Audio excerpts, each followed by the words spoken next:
Hi friends, and welcome to my channel. If you're new to the channel, my name is Luna and I make Animal Crossing videos, mostly of me decorating my island. So if you're into that, consider subscribing to join our little AC family. So today I will be fixing my Peninsula area and my back rock formation. I've been playing around with this area for a while now and I finally created something that I liked. I'm starting off by removing this waterfall that I created previously. Like I said, I was playing around with this area and I was trying to add some waterfalls, but they were just not cutting it out for me. So I'm just removing them and pushing back the cliff just a little bit so that I can add some waterfalls.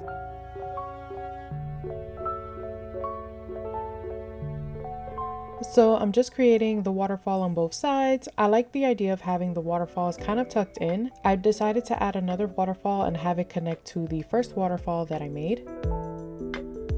Now I'm creating the pond, but at this point I was trying to decide if I wanted to create a small pond or a big one. So I started to extend it little by little to see how far I wanted to be. I wasn't sure if I wanted to extend it towards the peninsula area because I wanted to leave like a little area open for you to walk through it to get to the rock formation.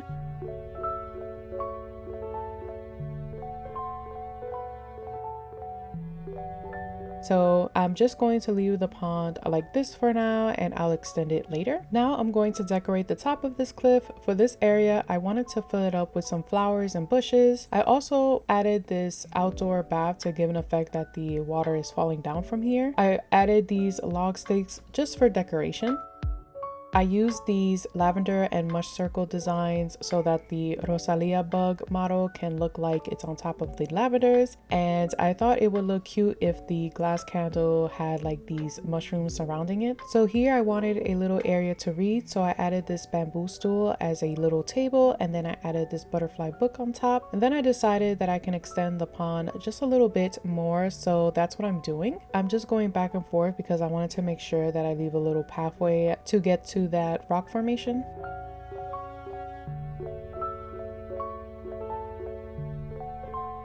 Now I'm creating the pathway using these stones that are a part of a fairy stone looking path, and I'm just alternating between the two codes. Then I decided to kick off the codes and add this little lily of the valley flower and this bush. Now I'm working my way to the peninsula part. Okay, so I'm gonna be honest here.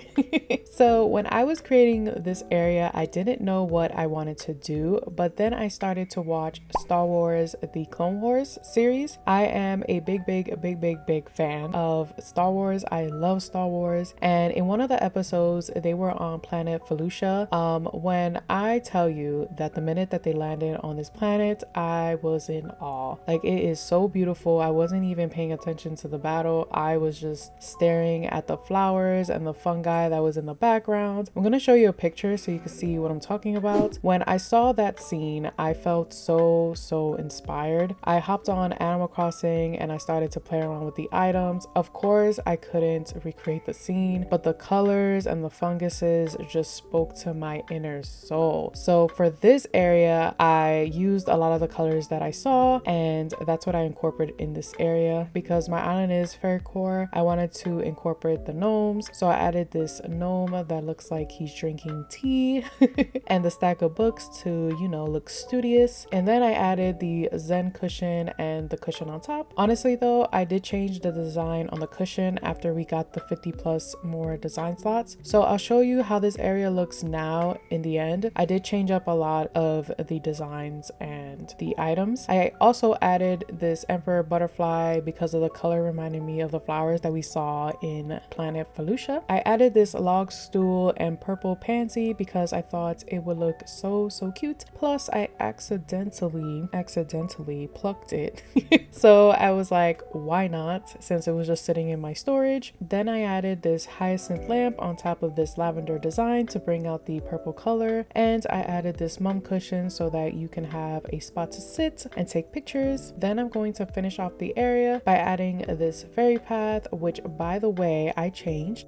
I'll include the code for this version and the version I changed to in the description so you can check those out. I swiped out this Lily of the Valley flower for this Beware of Fairy sign. I don't have the code for this, but I have a code to a different one, which I'll leave in the description. This area, I left it very, very plain. I added this hardwood tree and peacock butterfly model and some greenery, but like I said earlier, I did change up this area, so I will show you how it looks currently. The terraforming stayed exactly the same, but some items and designs were swiped out. Okay, so we are heading to the back rock formation. Oh, as you can see here, I updated the fairy sign. This is the one that I changed it to, and it looks more fairy forest than the other one, so go download that code now. So for this back rock formation, I laid down this fairy path to give the rock kind of like this mossy rock look instead of leaving it just bare. I wanted this area to be an area where my villagers can stop by and do their laundry by hand or chill out for a little bit after a long day. I love this pansy table because it looks like a big flower and it looks so adorable in the back.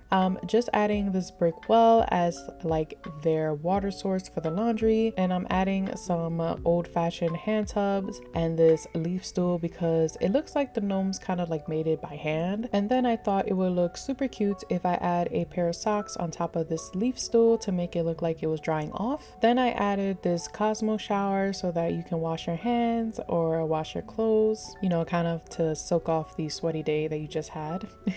I had this Brooks birdwing model in my storage, and I just thought that it would go so well with this area since the butterfly has like this green color on the wing and this area has a lot of greens, so I thought it would go perfectly. I added this gnome and the towel basket so that it can look like the gnome is kind of like folding clothes, and since I can't plant flowers on this rock, I added this garden wagon to replace that, and I added this shell speaker so that I can add some music to this area so it doesn't sound boring. So on this side, I'm creating the chill area. Since I can't plant trees on the rock, I added this cacao and monstera tree. To set your clothes to dry, I added this clothesline.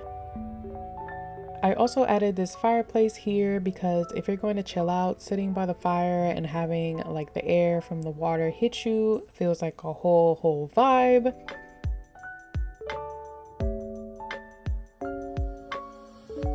To finish off this build in this small little area, I wanted to create a space where the gnomes are like reading a book and drinking their freshly squeezed fruit juice and sitting down playing the ukulele. My imagination is a bit wild.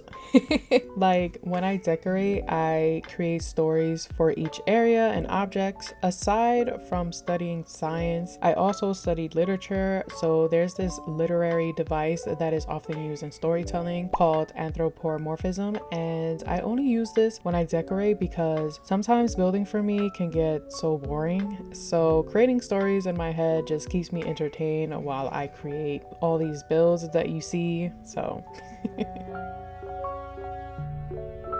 okay, so this is how the build ended up looking. This is how this area currently looks. I ended up changing the mushroom parasol to the new Mario mushroom. I changed the lavender design on the cushion to this pansy one. And then I added this purple windflower fan because I got the DIY for it. And then when I customized it, it was purple and I was like, ooh, this would look perfect here. Then for this area, I don't know, but I thought it was funny if I added this little gnome and flimsy net to the front to make it look like the gnome is fishing. I added the pink dollhouse as like a little home for the fairies that live here, and I added this emperor butterfly, mom's plushie, and candle to add more of that fairy element to the area. Then back here, nothing really changed except for the fairy path that you see here. Here is how it looks at night.